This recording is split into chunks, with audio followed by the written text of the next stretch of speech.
Let's see what we got. So this like the to me, I feel like Joe Budden and Academics never really liked each other.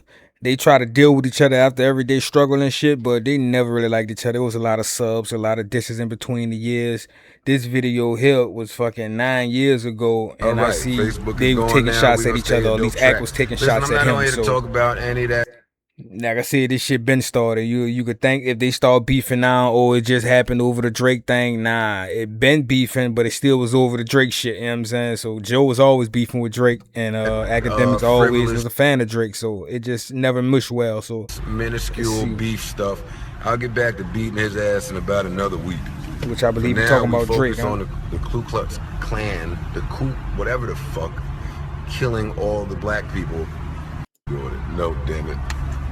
Jackie Dumpson, check it out. Now, listen, man, we have to petition the Make-A-Wish Foundation, man, to give Joe Budden his last one wish. Okay, so he taking shots at Joe. He wants a response 9 years ago from Aubrey Graham. He wants acknowledgement, and it's clear because he dropped 2 diss songs at Drake. Drake hasn't even whispered in his direction, and he claims Drake has been subliminally dissing Drake been taking shots at him too.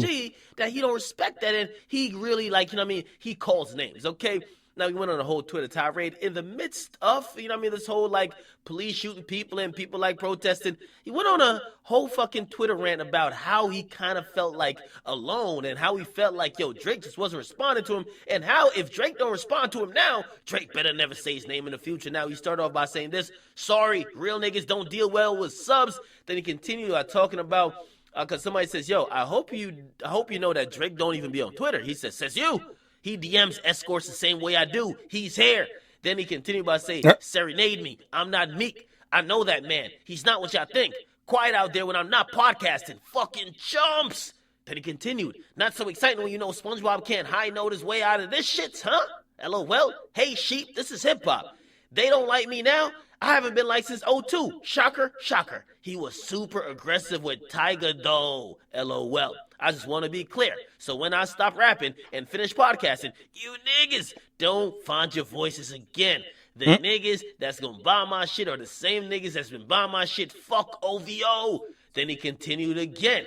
I don't know what initially started Joe to even start going off on Drake in the first place, but I do know they've been even beefing with that man for a long time. When dude bullied bum ass Meek, did the rule change? LOL. Then he continued. He said, "Can't kill my career. I'm a podcaster." Did that nigga called Meek a bum? He said bum ass Meek for real? Or added that? We here now. Then he continued. Soft ass, passive aggressive niggas. OGs are direct. We want the shits. Then he had Drake. You charge down. He continued. Man versus concept. He continued again. At Drake. You alive or nah? Then he says, me and my child's mom co-parent rather well. Be irrelevant. That's what makes it seeking and trying to get a come up for relevance, at least within the mainstream. For relevance, at least within the mainstream. Joe Budden is actually just attention seeking and trying to get a come up for relevance, at least within the mainstream. Listen, man, at this point, man, yo, Drake, just respond to this nigga, man. Call his name in a song, please. I don't know if this was before Everyday Struggle or after, but I believe this was after Everyday Struggle. Pathetic, please, man. This guy, is like his only wish. Well, I don't know, because the way he talking about Joe, I think that was before he ever met Joe, so it probably was before Everyday Struggle. That's even worse. They've been beefing since before Everyday Struggle. I don't know what to do. So when they start working on Everyday Struggle, I want to say they put their differences to the side, but Joe still ain't really like Academics, and he'll tell you that. Like, he didn't like him when they first started. You had to tolerate him and deal with him. It's obvious that Joe Budden wants the attention of Drake, and again, he's always this is just the moral of the story that Ak and Joe been going at it, gang. Hello, my name is Adam Ferrari, the Chief Executive Officer of Phoenix Energy. Let me see. I look forward to you, Joe. Cause y'all know what it is. I was with Rich Trapper. At 12 o'clock noon Pacific. Curiosity about things. You feel me? And then add some garlic powder, some onion powder. All be my man. Yeah, that's when Aiden Ross had dissed Joe Budden in front of Academics. And Joe Budden is like, man, if I'm your mans, why you let I remember that. Joe was like, yeah, if I'm your mans, nigga, why you letting this white Jew disrespect me like that? We all supposed to be homies. Why you let this nigga disrespect me? Joe Budden spoke on the lawsuit and criticized Academics. His main point was that DJ Academics was promoting steak while... Whatever happened to that song? But that's why they're saying... I don't want to watch his opinion. I want to find it Bad. myself. You holding daddy water. Oh shit! Nah, You know he can't hold water. I'm admiring the shit. Nigga, don't flip ass. Nigga, say you know he can't hold My water. thermos, Do nigga. y'all care that Tekashi just turned himself in You saw it. I just on a live stream? Okay, on a live stream. yeah, on Aiden Ross's live stream. He's gonna do that 90 days. Joe, what's going on?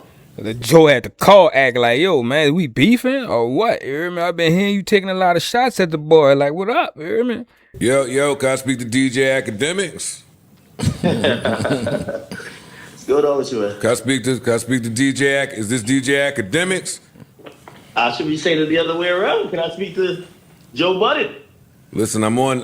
Let me let you know. First of all, Happy New Year. I'm on the. Happy New Year I'm too, li- man. I'm, Top I'm, of the I'm year. on the air, so don't say anything that can incriminate yourself or myself. But I just wanted to give you a call. You know what I mean? How's everything been? I mean, everything is great, especially my Wi-Fi. Oh, nice. Hey, I gotta tell you. I've been hearing some I gotta things. tell you. I'm seeing some things. I just wanted to know, like, everything cool? We cool? We good? oh no, of course, me and you were good, but I need, I like when my friends get along. All my friends get along. I gotta squash this you and Aiden thing, man. Man, fuck that nigga. I don't give a fuck about him. That's I'm all. calling about you because in some of these clips I'm seeing, I mean, it's so no. It's looking. I'm not hearing my Looking man a little say, shaky, baby. Yo, I know Joe. I love Joe. I've worked with Joe.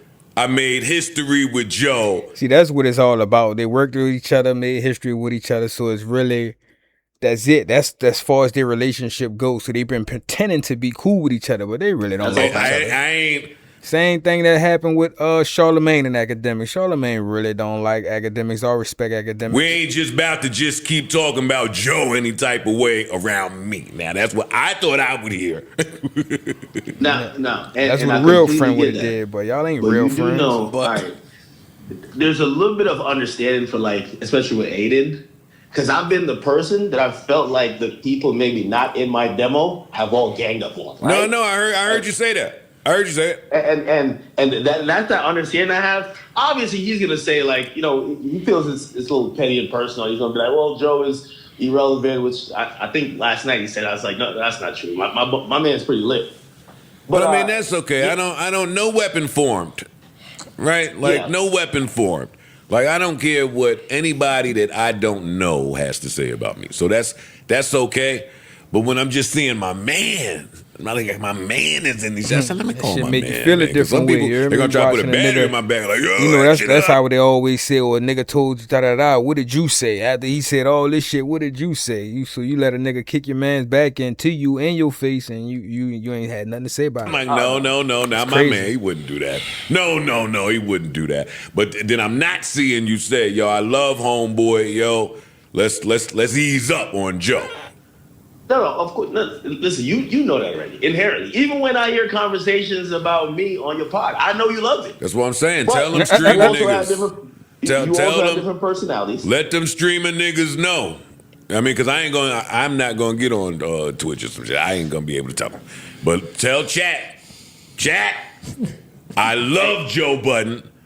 That's my man. You can't force a nigga to Tell say him, this. like, A make it nigga don't known. really I've fuck said because that if he fuck with you like that and love you like that, he would have did that off the rip. You know what I'm saying? So if a nigga talk about Aiden in front of him, he gonna correct that. Too much All every right, time we then talk I about feel what we great. do. As You know long what I as mean? you It's tell always them that, I feel splendid. I feel great, man. God damn it. Hey, well, a lot of people don't know. Listen, even going back to last year, which I think is just a peak, especially for independent, outlets like yourself and myself.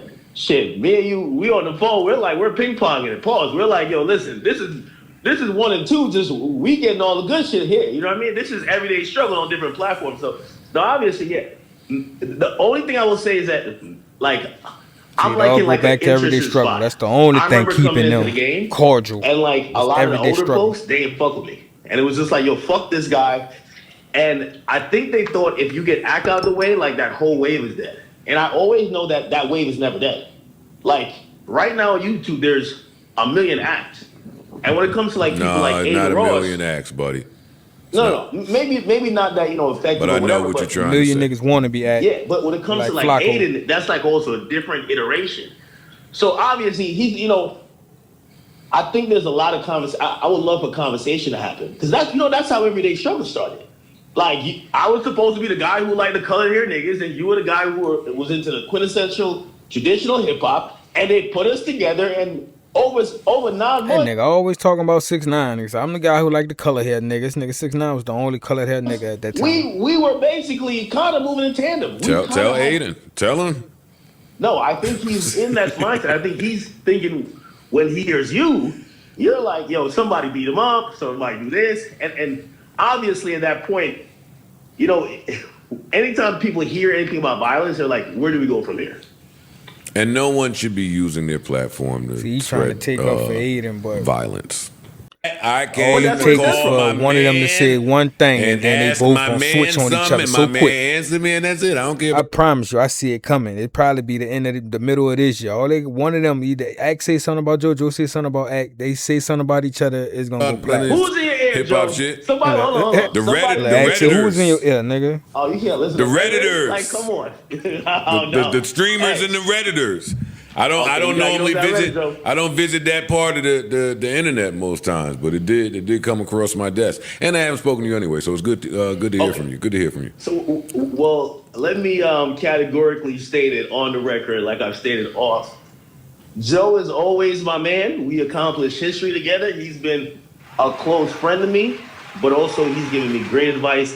He's been somebody that's been there for me through thick and thin. And one thing, and this is what I always say.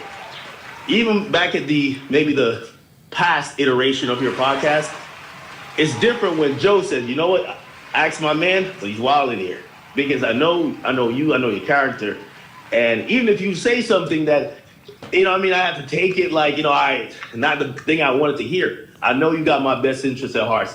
So, you never see a world where it's Akademiks versus Joe Budden. I'm he's glad saying that you here. So mark his words. He said you'll never see a world where it's Akademiks versus Joe Budden. So I'm gonna hold him to that. Same. But I feel like that's the only reason why they've been staying cordial is because of that type of whatchamacallit. But they are not real friends for sure. I'm on my side. I love you. I'll call you when I'm not on here. All right, tell pop. One. Now, why? As soon as they hang up, Joe probably take shots at that. Tell pop. One. I mean, you gotta get to the bottom of this shit sometimes, man. Sometimes you could believe that the outside noise. You got to the bottom? Yeah. Oh. Sometimes you can believe the outside noise ish. Sometimes I would say he got to the bottom because Act said he would never see it, so we got to take Act at his word. Now, if it happened later, then Act always felt sometimes like you that. can believe That's how what I some of feel. the comments are saying. I know come on, man. Sometimes it's tough. So that's when it's important to have that direct line, talk to your man, and get to the bottom of things. That's important. Thank God I cleared that up. You really say one at the end of your phone conversations too? Mark, you know that already. I still do that. Got that from my dad. And nigga hang up the phone. I bet one. Hey, sometimes nigga say depending on the phone. Sometimes nigga say bet. And then sometimes nigga say one. When you on the phone with like an older person. Well, I only used to do it with my daddy. Nigga hang up and say one. I did. I say one to you every time I hang up the phone. I always say one. We've talked on the phone like 3 times. 3 times. You want to take my calls? I say one still.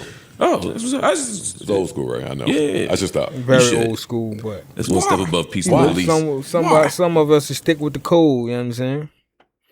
Let me see. They ain't really talking about nothing in this one. Man. But yeah, man. Moral of the story: I just been hearing shots because I used to watch Everyday Struggle, and I know from there to everything that they did afterwards, they been throwing shots. How did Complex manage to ruin a show that was doing 1 million views per day, bringing in thousands of dollars in ad revenue, popular guest appearances, and a gang of viral moments? Say again? You say I'm left out bad and bougie. What'd you say? You say I'm left. Okay. Stick around a little bit. Name me. The show's discussions would spark beef. I'm a fan. 7 years from now. That's so unfair, man. Like, why? I'm a fan of longevity. That's I'm a fan of substance. I'm a fan fan of staying power. Why is it Joe unfair used for to me to put on request extra. nickel that I'm a fan of? Yeah. Stick around a little Nigga bit. said he be regular. As soon as them cameras come on, that nigga turn into this guy. This shows he came a long way from that. Like, he don't do all that now. Well, he still do turn up sometime, but he be way more calm and chill. discussions would spark beef between not only the hosts, but also various artists that appeared on the show, such as the guy who, when things get good, he fucking puts gas all over the place, lights a cigarette, and blows it. Has nothing to do with you and everything to do with self-destructive. all of his business relationships like Charlemagne the God. I said the everyday struggle is gonna last 6 months. I said 2. And the reason, and it has nothing to do with you and everything to do with self-destructive Joe Budden. Yeah. Like I just said, Joe Budden is the guy who, when things get good, he fucking puts gas all over the place, lights a cigarette, and blows it. Now, at the time of April 2017, 2004. But in return, Joe was given a wise, old-headed perspective of the deadliest hip-hop groups of all time. Anticipated watching to see what kind of... What up, man? Yo, I'm just here, just going through the motions. First day at work. We're on the other side. I guess it is the first day at work, right? Yeah, it is. When they introduced the rising Jamaican-American YouTuber DJ Akademiks, till this day he has stuck with a simple but genius format where he covers various hip-hop news and entertainment topics on social media. He didn't really have that great of a reputation at the time because he had this one series called War in Chirac that really made some people mad about what he was talking about on his platform. It's your boy DJ Akademiks and check it out because you know what, man, it's gotten to the point in the War in Chirac and yeah, I fucked with Ak. I used to. I remember when Ak was doing. Believe you me, okay? People have doubted, but I will let you know. I'm really good. I didn't come to Complex to get the bag. I was getting $100,000 plus a month on YouTube. Complex paid us $10,000 a month. So literally a month of YouTube equaled 10 months of Complex. Sure, Akademiks was a popular YouTuber, but he wanted to be more mainstream and needed to pertain to that situation. I'm telling you something. Stay your little ass away from his little ass. Bro, we were in the green room, me and him, we like cooling, we talking about everything. Like, we're like literally basically like shirtless, like bumping chests, like we're best buddies. We get on camera, and as soon as it starts, Joe's a whole yo, I'm looking at this guy. Oh, you gotta tell us. That guy's a pro. I'm looking at him like, yo, is his eyes glazed over? And the funny thing is, as soon as the shit is over, he's like, yo, Act, that was a fucking great show. But much like Joe, Akademiks had his own thing going for him as well. They both had businesses and their brands to fall back on, which is what gave them more confidence to say things like this. That is great content, but M is always going to provide great content because he's one of the best wordsmiths to ever live. I'm putting that to the side. This is one of the worst songs I've ever heard, and it's giving me a real bad taste about some other things. So now let's rewind a little bit here. Now that may not seem much to you at first, but after hearing that Eminem dissed the living shit out of Joe Budden for this, you'd probably reconsider. He basically gave him the most ironic double entendre of all time, saying that the last time he had a hit was when he was smacking bitches. Does bro think we forgot about this song? But it was actually a clever line about Joe's relative lack of success outside of his 2003 hit Pump It Up. And those domestic violence charges Budden received in that song really was trash. When you really think about it, they say it's a classic because it play on a lot of shit, was on a lot of movies, games, and shit like that. Def Jam, like I know the lore behind it, but I'm just talking about the song itself. It ain't got no long-standing value. Like you can't put it on now and just like that song. Fuck no. If you do, nigga just like doing it to make fun of it. But 2014, after he was alleged to have beaten an ex-girlfriend and stolen her phone while choking her. I mean, I know the charges were dropped in 2016. So, and people began referring to it as one of the greatest hip-hop shows of all time. But since the show was named after a Biggie Small song, it's only production studio, they can't see the ripple effects. Yeah, no recourse. We got our first glimpses of the show starting to fall apart in June 19th, 2017, when Everyday Struggle decided to have Vic Mensa as a guest appearance for an interview about his album, The Autobiography, that no one would listen to. Okay, I'm just kidding. I listened to it, but I was kind of disappointed. Actually, I was doing the exact... Of Chicago, they hyped up the music, not understand that the content was not just negative. And to see... Yeah, I remember all that. What was shocking to Joe Budden about Vic Mensa's confrontation was the fact that Complex wasn't treating them with enough respect, even though it was their bravery and courageousness that made the show become as popular as it was. They weren't even willing to get them security guards in case chaos erupted. We tape a week in LA. Vic Mensa pops off with Akademiks. Nobody knew Vic Mensa had a problem with Akademiks. Nobody knew that he was gonna pop off. He came in there and played everything very well. Know what that said? You fucking idiots. Security. Yes, I'm back to that. Joe's point would further become emphasized as the show continued. Yeah, see, they got cool around that time. Around that time, he started taking up for acting solicits shit. rather large checks. Do they share with the creators? No. Fast forward. Spotify calls them. They want us to talk about. And really, I think this is really how it started, the beef between Joe Budden and Akademiks, because Joe was saying when he left, like, he really was, not that he was looking for Ak to leave too, but he was looking for Ak to step up and be like, oh yeah, I guess leave too. Fucking my man's go or something about the money. Like Joe said, he was fighting about their contracts and shit, and then Ak was just taking whatever they giving him. He like, nah, man, Caviar playlist. They want to insert topics for me to speak about candid under the guise of it being air quotes candid for no money. As the creator of this show, that's a problem. So put yourself in Joe Budden's shoes as a creator of the show that's doing really successful, bringing them a ton of viewers, sponsors, and guest appearances, then being told that they're not getting paid squat for all of their efforts. The creators of the show have to be incentivized or motivated, or else they'll burn out from feeling underpaid. And while Complex did offer them higher monthly salaries, Joe Budden politely declined and quit the show after only 9 months, as it wasn't the exact amount he was asking for. I wanted 50 grand. That's what I wanted. What, in December? When my contract was over, I wanted 50 grand a month. No, not in December? No way. He tripping. Yes. That's not true, Joe. And they came Joe, back. we got Joe. This is off the record. I know. I have emails. I have receipts. It'll never come out because that's not how I do business today. But no. Akademiks decided to stay and deny Joe Budden's request to take the show to Revolt, as he believed it wasn't the best decision to get. That's what it was. Joe wanted to take their show to Revolt. We wanted Ak to leave with him. He was telling them that we could take the show and we could do this anywhere else besides Complex, and Ak didn't want to do it. And that's what fucked the relationship up. And I think that's how they really been slick side beefing ever since. Akademiks could not believe that Complex wasn't willing to invest just $10,000 a month more to Joe Budden after seeing how much they struggled every day to find a new host once he left. You sure, Joe? Ak, you saying, and this be my beef with you. You watch them not. He's saying it. Ak, you and he's saying it slick side, like this be my beef. Nah, he's serious, nigga. This is my beef with you, and this is really why I don't fuck with you. This be my beef with you. You watch them not pay $300 for a security guard. I know. What do you think the difference is? Because they started to realize, number one, how hard it was to replace you. They went into crisis mode. And I think they had to do so many different things that if it was an additional 10 grand a month, they, I believe, would have paid you. They started with Star, as he was someone who was actively reporting on mainstream news and pop culture, respectively built up a reputation for himself as a legendary podcaster, and was almost like Joe Budden. I was about to say that him and Star thing was cool, but Star was trying to be too much like Joe Budden and too much disrespectful towards Ak. Like he was on it too heavy. Answer the fucking question. Okay. You get me? And I just think it's tasteless for you to do that. Are you finished? You finished? You made reference to them being savages and all other names that during that particular point in time was tasteless. Hold on. No, you hold on. Don't sit here now and do this for Fredro. Don't do that. Listen, man, that shit is not gonna last. I'm sorry. I love Star.